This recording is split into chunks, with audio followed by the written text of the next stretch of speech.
doing some mixed practice here. So I'll do a few of the problems from the practice. Number one, I'm giving you the parent function. What you're going to do is you're going to graph the new function according to the transformations we stated, and then write the new turning point and the new equation in Vertex form. So here we have a shift of left 3 and then down 5. So this one should be pretty simple to do. You're just going to take each point, start at the origin here. We'll go left 3, down 5. That would be your new vertex. All right, so take each and every point of this graph, left 3, down 5.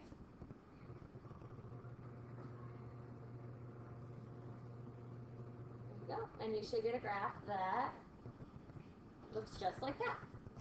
Now the new turning point of this pink graph is at -3, -5, and that helps us to write the vertex form.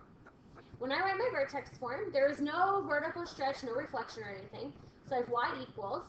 In my parentheses, I do the opposite of this x value. I went to the left, so remember I'm going to do a plus. So the x plus 3, that's the opposite sign, squared. And then down 5 is a minus outside the parentheses. Okay, so that's how you do number 1. Number 4, so there's 2 more of those last ones. Number 4, we just have an equation. All you're going to do is list the transformations.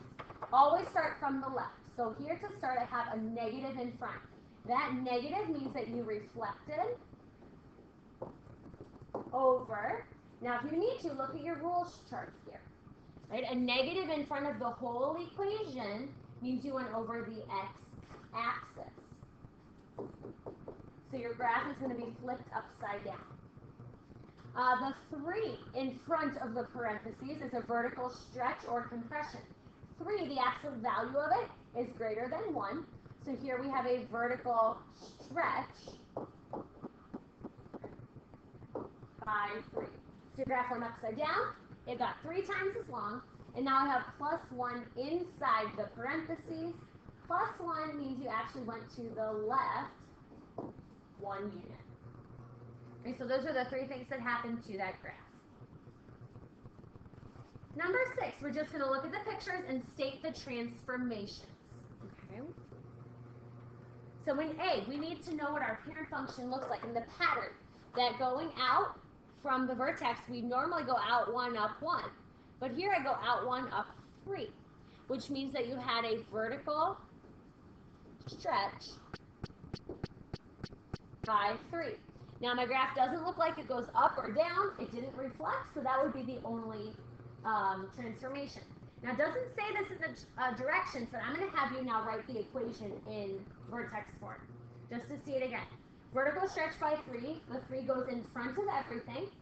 I didn't go left, I didn't go right, or up or down, so I'm just actually going to put x squared there. And that would be the equation of A. In B, I'm upside down, so one thing I noticed is that my graph reflected over the x-axis. That's what happens when your graph goes upside down. It also looks like my graph went up. It's not at the origin anymore. It went up 5 units. And then I need to find, it looks like it shrunk a little bit. So normally I go out 1, down 1.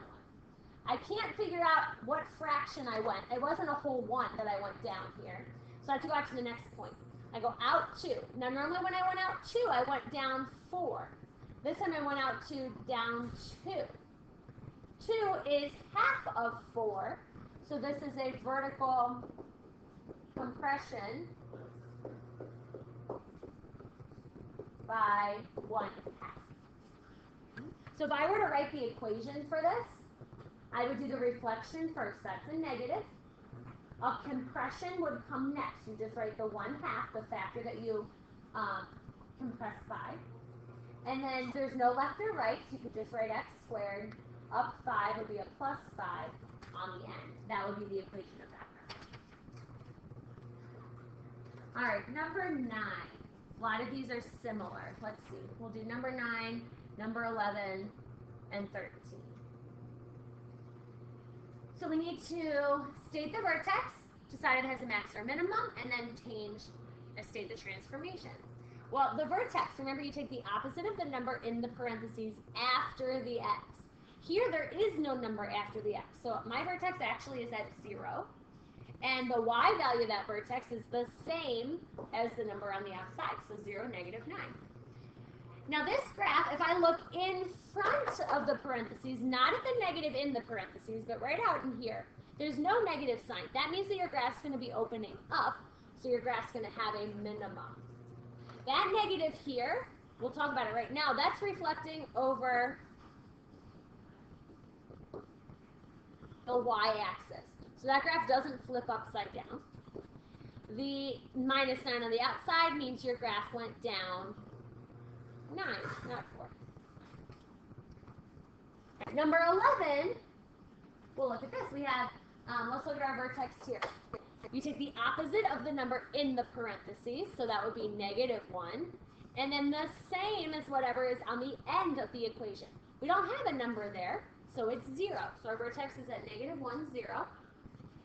Here, the 7 out in front is positive, which again means your graph opens up, which means you have a minimum. The transformations for this graph, that 7 in front, is a vertical stretch by 7. And the plus 1 on the inside means that you went left 1 unit. All right, last question, number 13. Write an equation. Well, if I'm going to reflect a cadence over the x-axis, that's a negative that's going to come first in front of everything. It doesn't say I have any vertical stretch or compression, so I'm going to go right ahead to my parentheses to talk about shifting right. The right goes after the x. Right is a minus 8. You square the quantity, and then up 1 is a plus 1 on the x. If you have any other questions, go ahead and check the key on Canvas or ask the teacher for some help.